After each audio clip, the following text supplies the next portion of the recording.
What is going on, warriors and farmers of Tamaris? Welcome back to another Call of Dragons video. In today's episode, I'm going to show you guys the ultimate guide for cavalry in the game.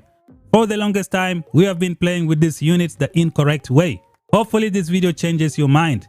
Make sure that you subscribe to the channel for more content, turn on that bell notification and never miss out. Like the video, share it with your friends, drop some comments down below. Let's get it started.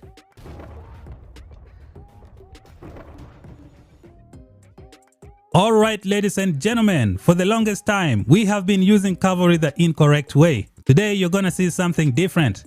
The best way to use cavalry is to bring between 3 and 5 marches. That is when you see the true power of these units. I have been completing all my mission very easily with my 4 cavalry march in the game. It is quite awesome. Now we're gonna begin the video by checking out the statistics of all the cavalry available in the game. What you see on the screen are the 4 different types of cavalry types in Call of Dragons. You have the Wolf Riders from the Wilderbeck faction, you have the Knights from the League of Order, you have the Elk Riders who are the ranged cavalry from the Spring Warden faction, and then you have the Forest Eagles who are the flying cavalry units from the Spring Warden faction. All these cavalry have the same HP, they have the same defense, but they have different attack. The Wolf Riders and the Knights have the same physical attack, and then the Elk Riders have a lower physical attack. The Flying Eagles also have a low physical attack. The reason for this low physical attack is that they don't break the counter attack for the flying units in the game in terms of the Forest Eagles, and for the Elk Riders they have a low physical attack because they can shoot from range. Now each one of these cavalry is unique in their own ways. As of right now, the Wolf Riders I believe are the best cavalry in the game, then followed by the Knights. The best way to use this cavalry is to take advantage of the unyielding rush, and that's what we're gonna check out next.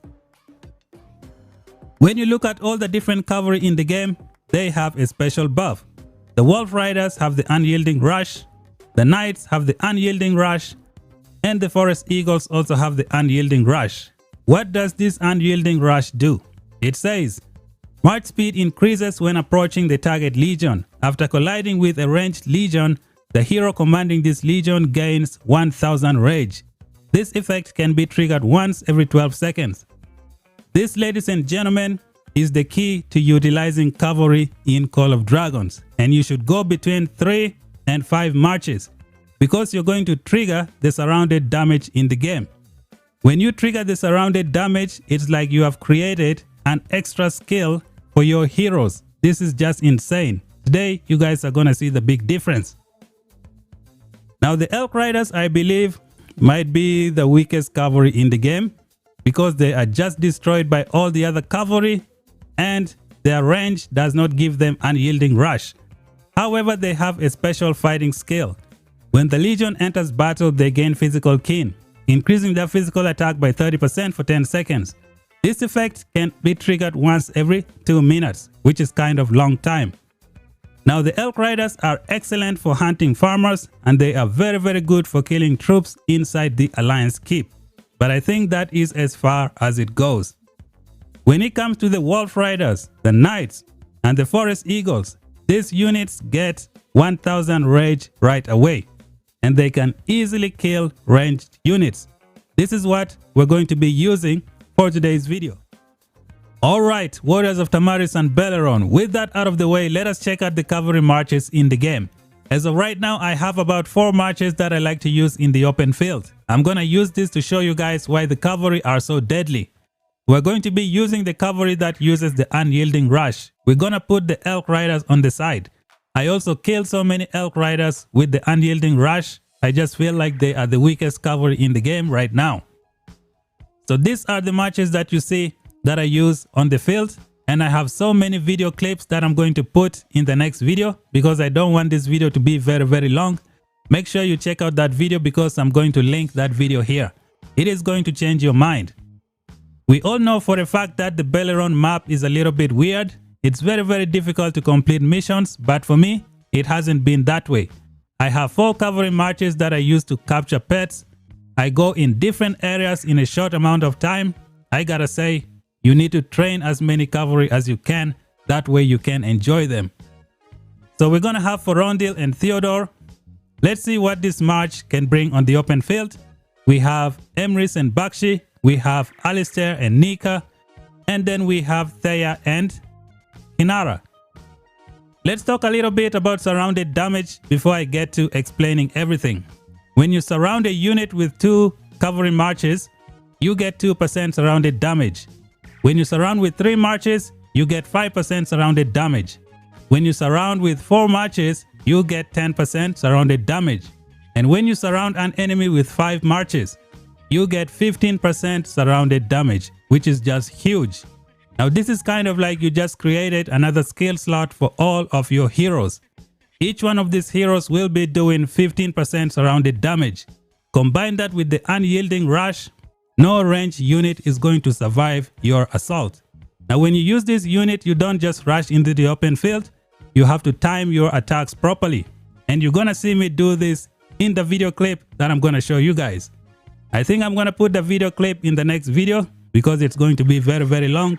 Make sure you check that video when I link it here later on. And now let me explain what is really going on with these marches that you see on the screen. You might be saying, these marches are terrible. You need to do something better. You can do better. Well, let me show you guys what is really going on. So we start off with Forondil. Forondil is going to bring cowardice, which means in the first 3 seconds of the match, he is going to make the enemy miss 3 normal attacks. And since you're going to be using unyielding rush, you're going to prevent the enemy from touching you. You will literally kill them in less than 5 seconds. And then when we check out Theodore, Theodore is going to bring minus 30% HP. That is going to be useful for your other marches that you have brought into the equation. Theodore can do a skill damage of 1400, Forondil can do 1200. It is huge. We go to the next march. You have Emrys, 1500 skill damage. When you look at the 4th skill, you're going to trigger the second part of Emrys' 4th skill. It says Emrys Legion also deal 15% more skill damage when attacking targets that have been surrounded. Now you're going to trigger this ability for Emrys. Help him and Bakshi do so much damage to the enemy. On to the next march. You have Alistair, who is just a cavalry, and then you have Indies. Let's talk about her rage skill. It says inflicts infirm on the target legion and 2 nearby legions, increasing all damage taken by 20% for 2 seconds, which is exactly what you need. Unyielding rush plus 10 skill damage in less than 3 seconds. No enemies will survive your assault, while also healing lightly wounded units in up to 2 friendly legions surrounding the target. Now this second part of Indy's skill, we did not understand correctly. Now for this to work, you have to surround a legion. You can only surround a legion by using infantry and cavalry. Therefore, you will be able to trigger this ability for Indies when you bring her with your cavalry, which is just great.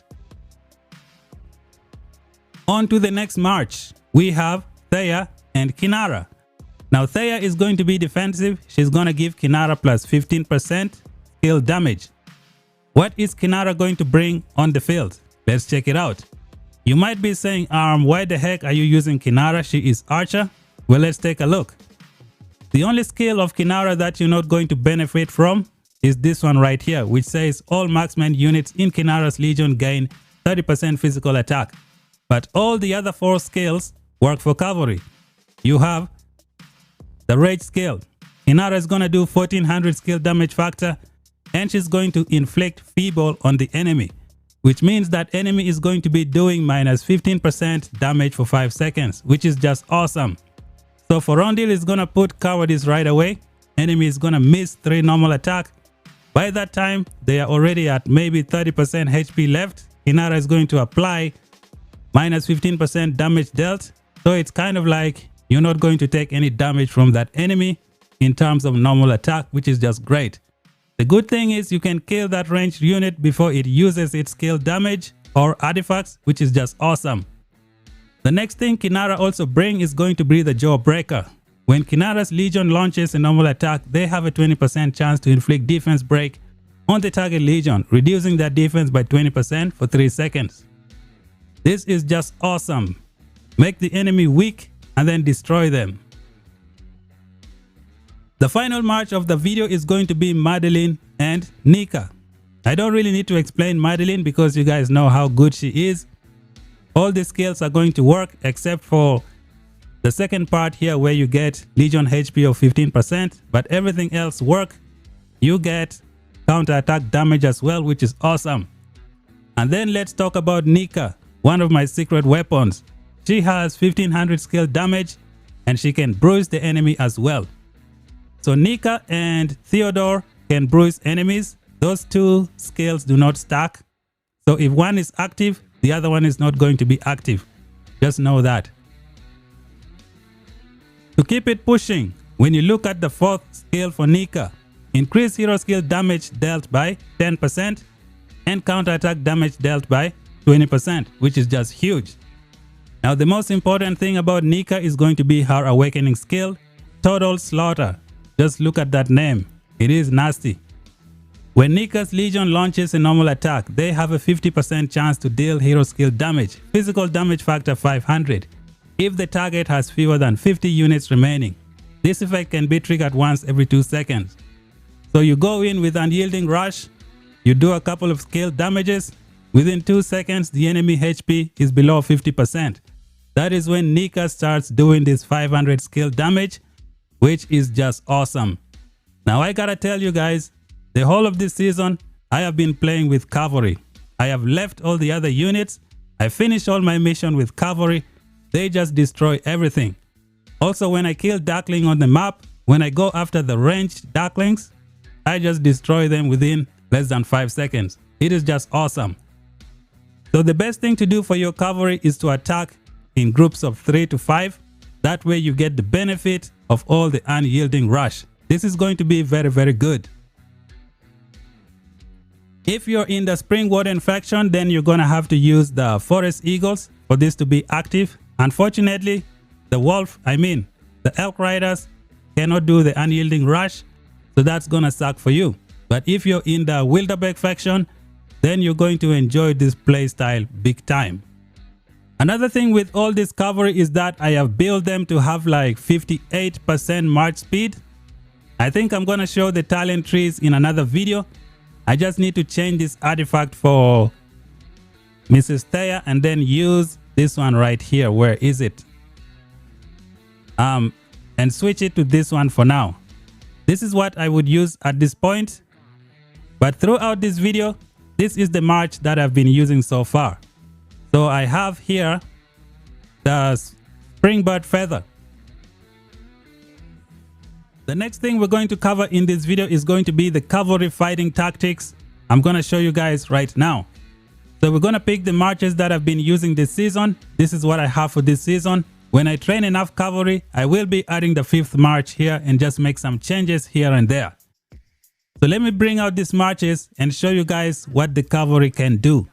When you fight with your Cavalry, you need to be very, very careful. You have to mark your targets and then destroy them. When you see other infantry, you should try and stay away. If you see about 3 Lilia, 3 Verlin, 3 Walder, you don't really need to attack them because those guys will kill you with crazy AoE damage. So right now you're gonna see the full force of Cavalry when they ambush a ranged unit.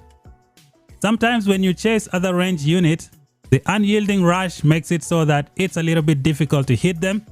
That is why you use the Blink artifact to take them out. Usually with the Cavalry, when you're charging towards an enemy, they gain some kind of speed, and that can be not so useful when you try to attack units that are moving. So you gotta watch out. What I usually do is I blink with Corondil in front of the enemy, and then I send them all to attack at the same time. But for right now, let me show you guys what the Unyielding Rush can do and how you can destroy a ranged unit in less than 5 seconds. Just getting it ready. Okay, here we go. Let's see what's gonna happen to this Darkling. Just see how it's going to melt. Unyielding Rush and all that stuff. Just look at all that rain of fire. Instantly, just like that, the enemy is dead within 5 seconds, and then you make a U-turn, hit the springboard feather, and just take off. I have recorded so many video clips that I'm gonna show you guys in the next video. I don't want this one to be very long. So this is the fighting strategy for the cavalry in the game. Right now, we're almost getting level 25 war pets, and you know they don't come a lot. So if you have a lot of cavalry, you can go to many places at once and just capture those pets as fast as possible. You can also join so many rallies with your cavalry. So I think it's a good thing to train as many cavalry as possible. So when I go to my main screen and then I hit my troop count, I have 812 knights. The goal is to have 1.3 million cavalry. That way I have 5 marches, each 257,000 troops. That will be the goal for the future. But for right now, I only use 3 full marches, and then the 4th one is a little bit low, but I just bring it so that it gives me the 10% surrounded damage, which is quite useful. Artifacts are also very useful for your cavalry when you fight in the open field. Let us check out some of the awesome ones. Now with Emrys, I am using what we call the Kingslayer. It is there to just destroy people. You know what this artifact can do. We have the Storm Arrow that I use on Forondil. I blink in front of the enemy. The thing is, with my Forondil, I have used the control talent tree to slow down enemies. They cannot run away from me. And then I have this one right here, the Springbird Feather, to give Thea a boost in speed. Right now, all my cavalry move at a speed of 58% march speed. It is easy to catch up with anyone and just destroy them right away. Now this Springbird Feather, when you activate it, it's gonna give you plus 24% march speed. So when other ranged unit hit you and they slow you down, you hit this artifact just when you're about to leave the open field. It is going to cancel all the speed debuffs they just put on you. Your mission is to go in and out, and you also be very careful. You also need to be very careful when you go in to do some damage. What are some cool artifacts? We have this one as well. It gives me some damage and some march speed. It helped bring Alistair to the 58% march speed that I really want. Unfortunately, I wasn't able to get some of the coolest artifacts for the cavalry in the game. I don't have this one, the Oath of the Storm Peak. I think when you activate this, you can get like up to 6 marches, and maybe your surrounded damage might go all the way up to 20%, if I'm not mistaken. We also have the Spring Blades. I wasn't able to get it, unfortunately, so that's what it is. But for all the whales out there, if you have enough cavalry, you should be using this in the open field. It is very good, especially when you're trying to move enemies that just move one by one. You just chase them and then you destroy them right away. It is awesome. The good thing is you can run away, you have the march speed, no one is catching up with you. You just have to be careful with other infantry units. When they intercept you, they can slow you down. So that's something that you need to watch out for. In terms of war pets, there are so many that you can use. You can use the Golden Rock, which is the go-to war pet for cavalry. And then we have the Berserk Frederick, which is something you can use for Forondil. You get all those pierce marks and just destroy your enemies. You can also use the Sand Lizard. I use 2 Sand Lizard to provide healing. I get so much healing, which is very good. Alistair has a Sand Lizard as well. My latest Sand Lizard, I just took it out and gave it to Cindrion after I got Chain Strike and Wild Chain Strike. So I need to capture another Sand Lizard and then add it here. Now for Thea, sometimes I use the Snow Peak Rock because Kinara has a defense break. Hopefully in the future, if I awaken my Forondil, I can also activate that defense break. Another good pet you can use is going to be the Venomous Lizard, especially when you get targeted and you're running away out of the open field. You can just leave the enemy with some poison, which is going to be very good. So these are some of the pets that you can use with these 5 cavalry marches. You can even go 5 Sand Lizard and get 5 times the healing, which is awesome. Up next, we're gonna go over the cavalry talent tree and then see what you can do with it. So basically, this is what it looks like. You come here, you grab this for your cavalry, you get the speed, you get the attack, And then you get the intimidation. Your legion deals 4% more hero skill damage. Remember, we're going to be using unyielding rush to make the enemy suffer. You don't really need this head held high right now because you get your 1000 rage, you destroy your enemy instantly, and then you're out of the open field. The next thing you want right here is known as the perfect ferocity. Your legion gains synergy when they enter battle, increasing their hero skill damage dealt by 15% for 10 seconds. This is exactly what you need. You might be able to use this one 2 times depending on your rage regeneration, which is just awesome. You go in with unyielding rush, you make them suffer, and you take off. Other cool thing you can take from this talent tree is going to be this one right here, known as the gorilla. Your legion takes 0.5% less damage while marching. I think it goes up to 2.5%. So this could be quite useful. You can also go with this one, triumphant return. Your legion receives healing factor 40 after ending battle. Maybe 200 if you take it to level 5, which is just great. Another one is right here. Your legions deal additional hero skill damage. Physical damage factor 150 when casting rage skill. This is just fantastic for your cavalry. As for me, I decided not to go all the way over here because I like march speed. My cavalry move at 58% march speed, easy to catch up with people and destroy them with the unyielding rush. When it comes to emeries for hunting farmers, you gotta take this skill right here known as the swift maneuvers. When leaving building or resource points, your legion gains haste and vigor, increasing their march speed by 20% and their HP by 5% for 5 seconds. This is something that you need for your emeries when you're going from node to node, just killing people and destroying everything. When we check out the Forondil, I decided to go in the control tree. I took this one right here to reduce enemy march speed, and I also took this one to reduce the enemy march speed as well. I have given the blink artifact to Forondil. I blink in front of the enemy, touch them once, minus 30% march speed. My other cavalry just come in and just wreck the enemy. No chance of getting away. Now in terms of the skill tree for the cavalry, you should go in this direction. Grab this, you grab more skill damage, and then you take this one, activate boiling blood for your secondary. When you come over here, you gotta go with detached because you're going to be using unyielding rush, and we know cavalry can generate rage very fast. So you don't really need most of your normal attack. If you have a good rage engine, you're going to benefit from this skill. You grab this, you grab the criticals, and then pick whatever you want from these final 2, whichever one works best for you, you go with it. I think I have covered about everything that I need to show you guys about cavalry. When I discover something in the near future, I'm going to be showing it to you guys. I don't really want this video to be very long, which is why I'm going to put the fighting video clips for this cavalry in another video. You might want to check that out. It is quite awesome. All these 4 cavalry marches has been destroying so many enemies in the open field. Even farmer killers who come to kill farmers in our territory, as soon as I come out, they go running. So it is better to have 4 and 5 cavalry marches, which is just excellent for doing stuff in the open field. Unyielding rush just smashes everything, destroys everything.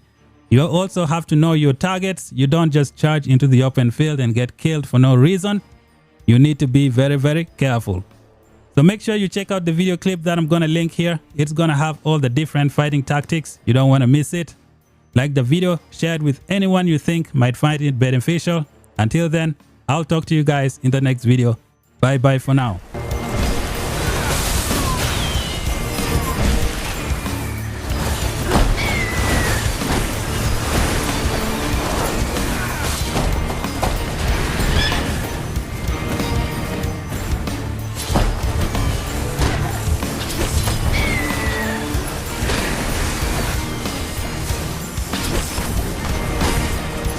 Told you I'd win.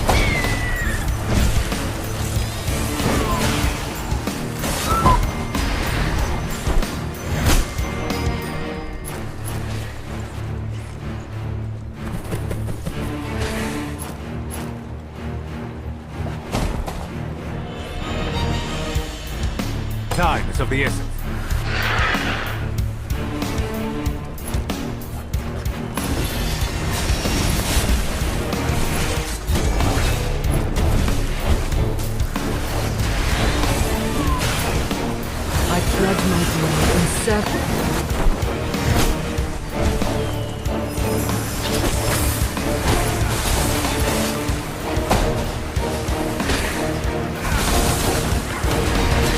to, dear fellow?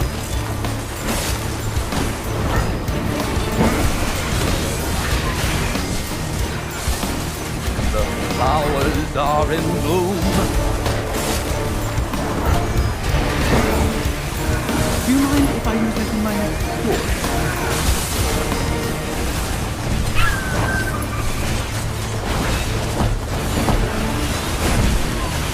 Where to, dear fellow?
Strike when the timing is right.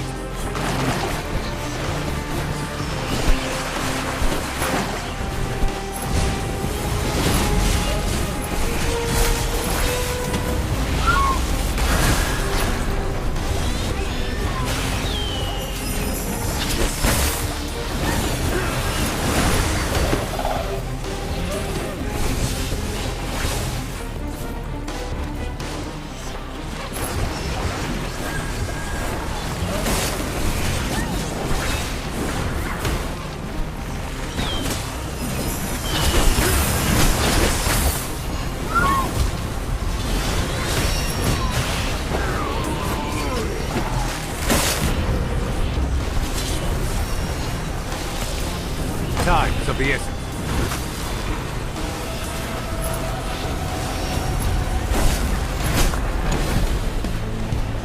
Behold divine justice.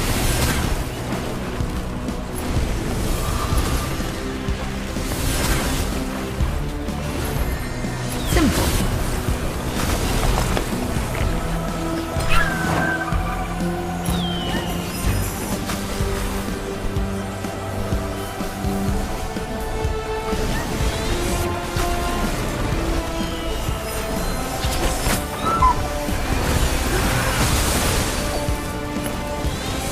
Time is of the essence.